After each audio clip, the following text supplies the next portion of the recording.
Musk Starlink will offer satellite internet services in India. Elon মাস্কের Starlink এবার ভারতে satellite internet service দিতে চলেছে। গত 2 বছরে মুকেশ আম্বানি আর সুনীল মিত্তাল শুধুমাত্র ইলন মাস্ককে ভারত থেকে দূরে রাখার চেষ্টায় 34,000 কোটি টাকা খরচ করে ফেলেছেন। কিন্তু 8ই ডিসেম্বর 2025-এ দুজনে ইলন মাস্কের সামনে হাত জোর করে দাঁড়িয়েছেন, কারণ স্টারলিংক অফিসিয়ালি ভারতে লঞ্চ হয়ে গেছে। মাসে মাত্র 8,600 টাকায় স্পেস থেকে ইন্টারনেট পাচ্ছেন। এই ঘোষণা শুনতেই মনে হচ্ছে জিও আর এয়ারটেলের ব্যবসা বিপদে পড়ে গেছে।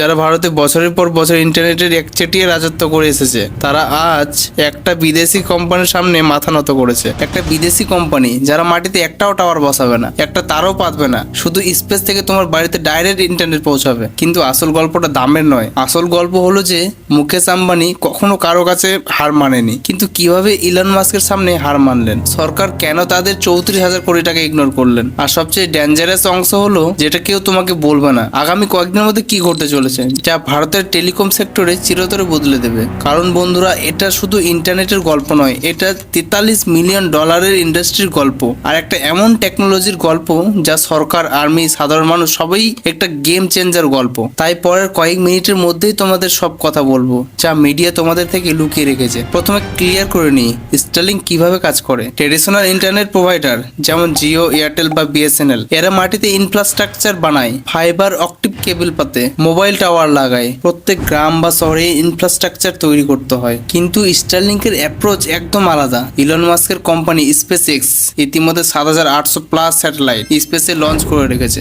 এই স্যাটেলাইটগুলো লো আর্থ অরবিটে ঘুরছে, মানে মাটি থেকে প্রায় 550 থেকে 1200 কিলোমিটার উচ্চতায় ঘুরছে। তুলনা করো ট্র্যাডিশনাল স্যাটেলাইট ইন্টারনেটের সঙ্গে, যেগুলো 35,000 কিলোমিটার উচ্চতায় স্টেশনারি থাকে। এই পার্থক্যের ফলে স্টারলিংকের লেটেন্সি মাত্র 20 থেকে 40 মিলি সেকেন্ডে, ট্রেডিশনালে এটা মাত্র 600 মিলি সেকেন্ডেরও বেশি। রিয়েল টার্মে বুঝলে কেনিয়ার একটা ইউজার 100 এমবিপিএস প্লাস স্পিড পেয়েছে, মালয়েশিয়ার 200 এমবিপিএস, ইউরোপ আর হাঙ্গেরিতে নর্মাল ডাউনলোড 135 এমবিপিএস। এখন ভাবো, এসব স্পেস থেকে আসছে, কোনো ফাইবার কেবল নয়, শুধু একটা স্যাটেলাইট ডিশ লাগবে যেটা পরিষ্কার আকাশ থেকে দেখতে পাবে। কিন্তু ভারতে এন্ট্রি এত সহজ ছিল না। স্টারলিংকে ঢোকাতে 2 বছর লেগেছে। অক্টোবর 2024-এ আম্বানির রিলায়েন্স জিও ডিপার্টমেন্ট অফ টেলিকমিউনিকেশনকে একটা চিঠি পাঠিয়েছিলেন। তাদের দাবি ছিল স্যাটেলাইট স্কেপ ট্রাম্পকে অকশনের মাধ্যমে বরাদ্দ করা হোক, ঠিক যেমন 4G আর 5Gর ক্ষেত্রে হয়েছে। তাদের যুক্তি, যদি স্টারলিংকের মতো কোম্পানিগুলো স্পেকট্রাম ফ্রি বা নামমাত্র দামে পায়, তাহলে এটা অন্যায় প্রতিযোগিতা, কারণ জিও বিলিয়নার ডলার খরচ করে স্পেকট্রাম অকশনে কিনেছে। কিন্তু একটা জিনিস খেয়াল করো, স্টারলিংকের দাম 8,600 টাকা পার মাস। শুনতে অনেক বেশি লাগে, কিন্তু বিশেষ করে জিওর ফাইবার 999 টাকা থেকে শুরু হয়। কিন্তু পার্সপেক্টিভ ম্যাটার করে। স্টারলিংকের টার্গেট সাধারণ মানুষ নয়, বড় লোক কোম্পানি, রিমোট এরিয়া, একটা তেল কোম্পানি যারা সমুদ্রে ডিল করে, শিপিং কোম্পানি, হিমাচলের পাহাড়ে হোটেল, এদের জন্য পারফেক্ট। গ্লোবালে কম্পারিজন করলে আমেরিকায় $100, হার্ডওয়্যারে $499, ভারতে সামান্য সস্তা। কিন্তু দামের খবর তো শুধু ট্রেলার। আসল গল্প মার্চ 2025-এ শুরু হয়, যখন বড় টুইস্ট আসে। এয়ারটেল হঠাৎ ঘোষণা করে তারা স্টারলিংকের সঙ্গে মিলে কাজ করবে, আর পরের দিনে জিওরও একই ঘোষণা। একসময় যে জিও আর এয়ারটেল স্টারলিংকে বাইরে রাখতে চাইছিল, তারাই এখন পার্টনার। এটাই হলো ক্লাসিক বিজনেস ট্রিক। যদি হারাতে না পারো, তাহলে সাথে যাও। দেখো, আম্বানি আর মিত্তুল বুঝে গেছেন স্টারলিংকের আশা পাক্কা। এই পার্টনারশিপে তাদের ফায়দা স্পষ্ট। স্টারলিংকের ইকুইপমেন্ট আর সার্ভিস তাদের বিশাল রিটেল নেটওয়ার্ক দিয়ে বিক্রি করবে। জিওর 1,000 প্লাস স্টোর, এয়ারটেলের 1500-ও বেশি। এটা স্টারলিংককে নিজে বানাতে সময় প্লাস টাকাও লাগতো। কাস্টমার ডেটাও তাদের কাছে থাকবে, গ্রামে ইন্টারনেটের সমস্যাও মিটবে। কিন্তু বড় রিস্কও আছে।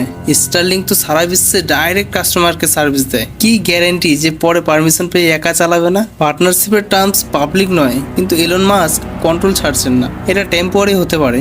স্টারলিংকের এন্ট্রিতে এত বিতর্ক কেন? এখন বুঝো রিয়েল ইম্প্যাক্ট। কম্পিটিশন তো আসবেই।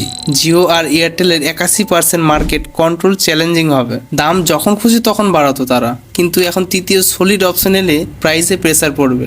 সার্ভিস কোয়ালিটি বাড়াতে হবে, গ্রামে কানেক্টিভিটি দ্রুত বাড়বে। ভারত নেট 10 বছরে 2.13 লাখ গ্রাম পঞ্চায়েত কভার করেছে।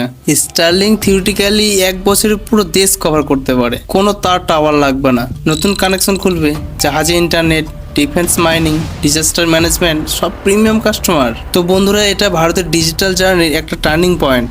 আগামী বছরগুলো ইন্টারেস্টিং হবে। সরকারের permission, business start, market response সব ক্লোজলি দেখতে হবে। আর একটা কথা মনে রেখো, টেকনোলজি নিউট্রাল নয়, কিভাবে ব্যবহার করবে রেজাল্ট ডিসাইড করবে। স্যাটেলাইট ইন্টারনেট একটা টুল, ডিজিটাল ইনফ্লুয়েন্সের জন্য ব্যবহার করতে পারি, নয়তো গ্যাপ আরও বাড়াতে পারি। চয়েস আমাদের। একদিন পর সুনীল মিত্তল এয়ারটেলের চেয়ারম্যানও একই স্ট্যান্ড নেন। তিনি বলেন স্যাটেলাইট কোম্পানিগুলোকেও একই স্পেকট্রাম অকশনে অংশ নিতে হবে আর একই লাইসেন্স ফিতে দিতে হবে। কিন্তু এখানে একটা টুইস্ট আছে। মিত্তলের তো ইতিমধ্যে ওয়ানওয়েভে ইনভেস্টমেন্ট আছে, যেটা একটা স্যাটেলাইট ইন্টারনেট কোম্পানি, আর জিও এর এসি এর সঙ্গে পার্টনারশিপ আছে জিও স্পেস ফাইবারের জন্য। তাহলে প্রশ্ন হলো, দুজনেরই তো স্যাটেলাইট ভেঞ্চার আছে, তাহলে স্টারলিংকের সঙ্গে সমস্যা কি? উত্তরটা ছিল সিম্পল, কম্পিটিশন ছাড়া মার্কেট নেই। স্টারলিংক বিশ্বের সবচেয়ে বড় satellite company, 7,800 plus satellite, 6 million active user globally, $11.8 billion বার্ষিক রেভিনিউ। যখন এটা ভারতে আসবে তখন শুধু রুরাল এরিয়া টার্গেট করবে না, urban backup internet, enterprise, aviation, maritime সব সেক্টরে কম্পিটিশন করবে। আর গভর্নমেন্ট অফ ইন্ডিয়া কি করলো? 16 অক্টোবর 2024-এ টেলিকম মিনিস্টার জ্যোতিরাদিত্য সিন্ধিয়া ঘোষণা করলেন স্যাটেলাইট স্পেকট্রাম অকশন হবে না। দুর্গম এলাকায় যেখানে তার পাতা যায় না, টাওয়ার বসানো যায় না, সেখানে স্যাটেলাইট থেকে কানেক্টিভিটি বাড়ানো যাবে। दूर दराज इलाकों में जहां हम लोग वायर नहीं ले सकते लगा सकते, जहां हम टावर स्थापित नहीं कर सकते, वहां सैटेलाइट से ही कनेक्टिविटी बढ़ सकती है। এর মানে সরকার ডিসাইড করবে কাকে কি দেবে, ঠিক যেমন পুরো বিশ্বে হয়। এটা আম্বানি আর মিত্তলের সবচেয়ে প্রথম বড় হার। ইলন মাস্ক টুইট করলেন থ্যাংক ইউ ইন্ডিয়া। কিন্তু ভারতের টেলিকম মার্কেট কত বড়? মার্চ 2024 পর্যন্ত ভারতে 121 কোটি টেলিকম ইউজার ছিল, ওয়্যারলেস 117 কোটি, ইন্টারনেট ইউজার 95 কোটি। এটা বিশ্বের দ্বিতীয় সবচেয়ে বড় টেলিকম মার্কেট। এখানে তিনটা মেন প্লেয়ার, রিলায়েন্স জিও 48 কোটি সাবস্ক্রাইবার নিয়ে লিডার, রেভিনিউ শেয়ার 42%, এয়ারটেল 29 কোটি সাবস্ক্রাইবার 36 থেকে 37%, আর ভোডাফোন আইডিয়া 12 কোটি, কিন্তু কমছে। কিন্তু এখানে একটা টুইস্ট আছে যা সবকিছু ব্যাখ্যা করে। দেখো, জিও আর এয়ারটেলের মতো কোম্পানিগুলোর জন্য রিমোট এরিয়ায় কাজ করা লাভের নয়। একটা ফাইবার লাইন পাততে লাখ লাখ টাকা লাগে, টাওয়ার বসাতে, বিদ্যুৎ মেনটেন্স করতে। গ্রামে এসব কঠিন হয়, কিন্তু স্যাটেলাইট ইন্টারনেটের কাছে কোনো ফারাক নেই। মুম্বাইয়ে থাকো বা লাদাখে, সিগন্যাল একই পাবে, শুধু আকাশ পরিষ্কার দেখা যায়। মোদিজি ডিজিটাল ইন্ডিয়ার কথা বলেন, কিন্তু ভারতে এখনও প্রায় 63 কোটি মানুষ অফলাইন। এরা মোস্টলি রিমোট এরিয়ার হয়। অনলাইন পড়াশোনা, জব ফর্ম, সরকারি কাজ সবকিছু অনলাইন হয়। কিন্তু ইন্টারনেট না থাকলে কি হবে তখন? এখানেই স্যাটেলাইট ইন্টারনেট গেম চেঞ্জার হতে পারে। ভারত নেট প্রজেক্টে ডিলে, ফান্ডিং সমস্যা। 2.22 লাখ গ্রাম পঞ্চায়েতের মধ্যে মাত্র 2.13 লাখ গ্রাম রেডি আছে। স্টারলিংক এই গ্যাপটা পূরণ করতে পারে, আর এটাই সরকার স্টারলিংককে স্বাগত জানানোর কারণ।